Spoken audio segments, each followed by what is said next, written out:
প্রথমত এই রবিন সে অত্যন্ত নিম্ন আয়ের মানুষ অথবা আর্থিকভাবে অত্যন্ত দুর্বল জায়গায় একজন মানুষ।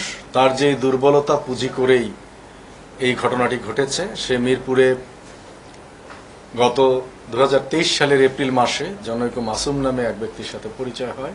চাকরি দেওয়ার কথা বলা হয়, যেহেতু সে আর্থিকভাবে অনটনে ছিল, যে তাকে ভারতে তার ব্যবসা প্রতিষ্ঠান আছে, সে ব্যবসার জন্য নিয়ে যাবে। সেইভাবে তাকে বলা হয়, তার পাসপোর্ট করা হয়, তারপরে তাকে নিয়ে যাওয়ার জন্য ল্যাবেইড হাসপাতালে কিছু স্বাস্থ্য পরীক্ষা করা হয়। অ্যাকর্ডিংলি তাকে সেপ্টেম্বর মাসে তার সকল পরীক্ষা সম্পন্ন করে তাকে নিয়ে যাওয়া হয় দিল্লিতে নিয়ে ফরিদাবাদ নামক জায়গায় রাখা হয়। তো কিছুদিন 20-25 দিন থাকার পরে সে যখন বুঝতে পারে যে কোনো ব্যবসা প্রতিষ্ঠানের সাথে তার কোনো ব্যবসার সংশ্লেষ হচ্ছে না, তখন সে উদ্বেগ প্রকাশ করে। ইতোমধ্যে তার আলাপচারিতার যে অংশগ্রহণকারী ব্যক্তি মাসুম, সে বাংলাদেশী ছিল এবং এখানে উল্লেখ্য যে তাকে কিন্তু রিসিভ করেছে অন্য দুজন, এবং ইতোমধ্যে তার সাথে বেশ কয়েকজন লোকজনের বিভিন্ন জায়গায় বিভিন্নভাবে তাকে ফেস করতে হয়। মাসুম গিয়ে তাকে প্রথম বলে যে এটি আমি একটু আগে যেটি বলছিলাম যে আমাদের হার্ট একটি, লিভার একটি, দুটি কিডনিরও আমাদের অপরিহার্যতা নেই।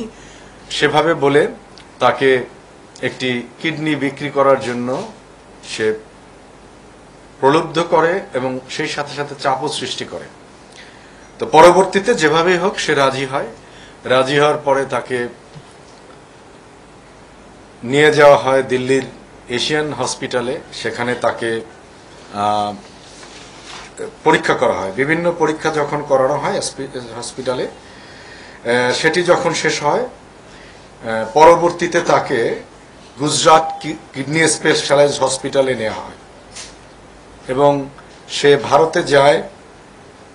তার পরিচয় এপ্রিল মাসে, কিছু টেস্ট হয় সেপ্টেম্বর মাসে। সে ভারতে যায় 2023 সালের 22 ডিসেম্বর। এরপরে দিল্লির এই হাসপাতালে কিছু পরীক্ষা নিরীক্ষা শেষে তার গুজরাট কিডনি স্পেশালাইজড হসপিটালে এবছরেরই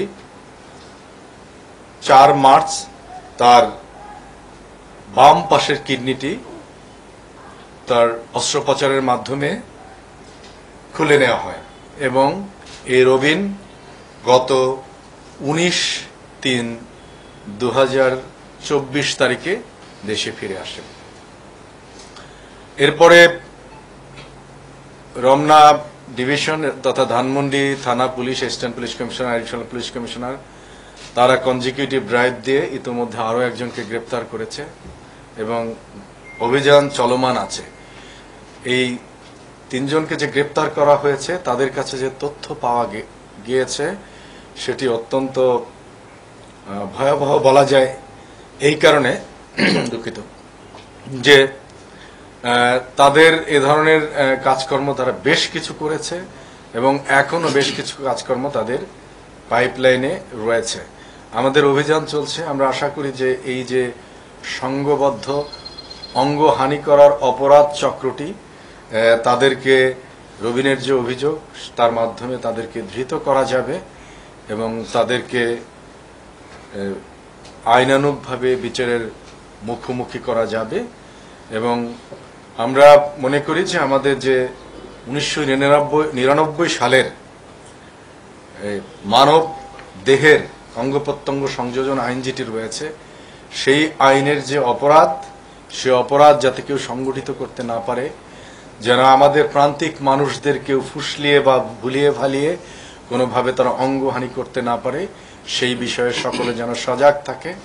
সকলের জননিরাপত্তা, জনশৃঙ্খলা সহ প্রত্যেকটি মানুষের তার দেহের যে নিরাপত্তা সেটিও যেন যথাযথ থাকে, সেটি আমরা প্রত্যাশা করি।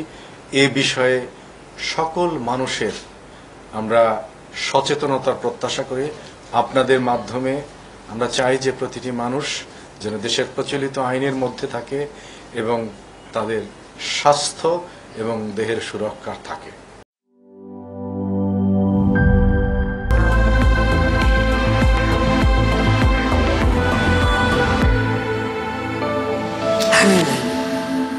a show stealer.